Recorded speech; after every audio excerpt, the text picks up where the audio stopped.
Welcome to TDS studios. Hi friends, எல்லாம் சூப்பராக இருப்பீங்கன்னு நினைக்கிறேன். வாங்க இன்றைக்கும் துபாய் போகலாம். அங்கே ஒரு அற்புதமான அதிசயத்தை பார்க்கலாம் வாங்க.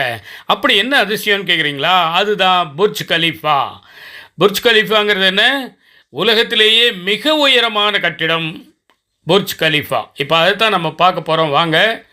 அற்புதமான காட்சிகள், அருமையான காட்சிகள், காண வேண்டிய காட்சிகள்.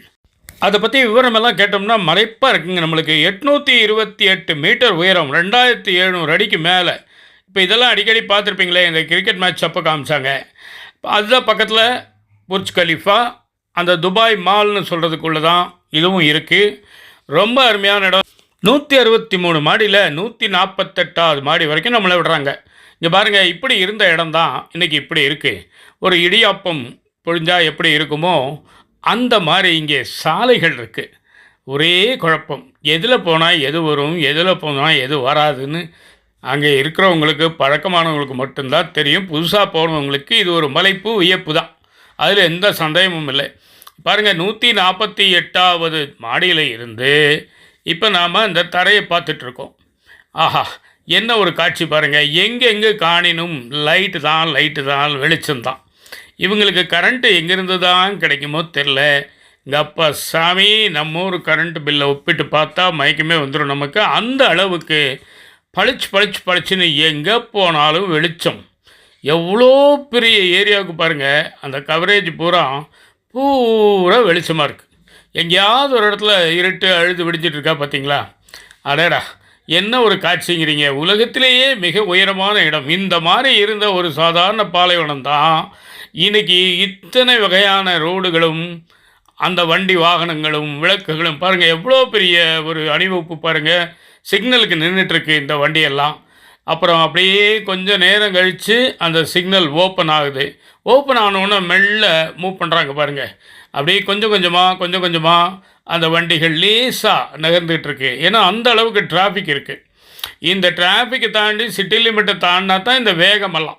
ஊருக்குள்ளே இந்த வேகம்லாம் எடுக்க முடியாது. அந்த அளவுக்கு வண்டி வாகனங்களுடைய பெருக்கம் மிக மிக மிக அதிகம், பயங்கரமாக இருக்குங்க. ஆனால் டிராஃபிக் ரூல்ஸ்னு ஒன்று வச்சுருக்காங்க பாருங்கள். அதை எல்லாரும் அப்படி கண்ணிமை போல் பாதுகாத்து கடைப்பிடிக்கிறாங்க. அது பெரிய ஆச்சரியம் நமக்கு. ஏன்னா நமக்கு அது பழக்கம் இல்லாத விஷயம் இல்லை. அதனால் ரொம்ப நல்லா அதெல்லாம் கவனமாக பார்த்துக்கிறாங்க, மெயின்டைன் பண்ணுறாங்க.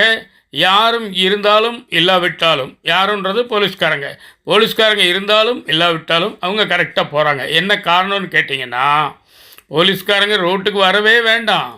அங்கங்கே அருமையான கேமராக்கள் வச்சுருக்காங்க. லேசாக ஒரு நூல் தாண்டி போயிட்டிங்கன்னா ஒரு ஃப்ளாஷ் அடிக்கும், அவ்வளோதான். நமக்கு ஃபைன் போட்டாச்சு, பணத்தை எடுத்தாச்சு. இதுதான் அவங்க ஸ்கீம். இதுக்கு பயந்துக்கிட்டு இவங்க அந்த டிராஃபிக்கை ஃபாலோ பண்ணுறாங்க. ஒன்று. ரெண்டாவது, தொடர்ந்து 2-3 தடவை ஃபைன் வாங்கிட்டாங்கன்னா ஒரு குறிப்பிட்ட அளவுக்கு மேலே போனால் அதுக்கப்புறம் நடவடிக்கையும் தொடரும். லைசன்ஸ் கேன்சல் பண்ணலாம், சஸ்பெண்ட் பண்ணலாம், என்னென்னா பண்ணலாம். அந்த அளவுக்கு அங்கே கெடுபிடிகளும் இருக்குது, அங்கே குதூகலமும் இருக்குது.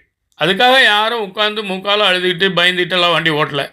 அது 100, 120 என்ன ஸ்பீட் லிமிட்டோ அதில் போய்கிட்டே இருக்குது வண்டி.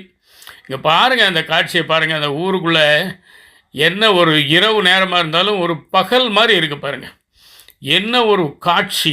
ஆஹா, எங்கே பார்த்தாலும் ஒரே மனித தலைகள், கார்கள், கட்டிடங்கள், விளக்குகள் எல்லாம் நேரில் போய் பார்க்கணுங்க. என்ன ஒரு இடம் பாருங்கள். மனுஷன் என்ன இல்லாமோ கண்டுபிடிக்கிறான் பாருங்கள். உலகத்திலேயே உயரமான கட்டடத்தை ஒருத்தன் கட்டியிருக்கான் பாருங்கள். அது பெரிய ஒரு பாராட்டுக்குரிய விஷயம் இல்லையா? நிகழ்ச்சியின் நிறைவு பகுதிக்கு வந்துட்டோம். இதுகாரும் உடன் வந்து பயணித்து கண்டுகளித்த அனைவருக்கும் நன்றிங்க, வணக்கங்க. நிச்சயமாக இந்த விஷயம் உங்களுக்கு பிடிச்சிருக்கோன்னு நம்புகிறேன். உங்கள் கருத்துக்களை எதிர்பார்க்குறேன். மீண்டும் அடுத்த எபிசோடில் சந்திப்போமா? அதுவரை உங்களிடம் விடைபெறுவது உங்கள் அன்பன் டி. சண்முக சுந்தரம், போத்தனூர், கோயம்புத்தூர்.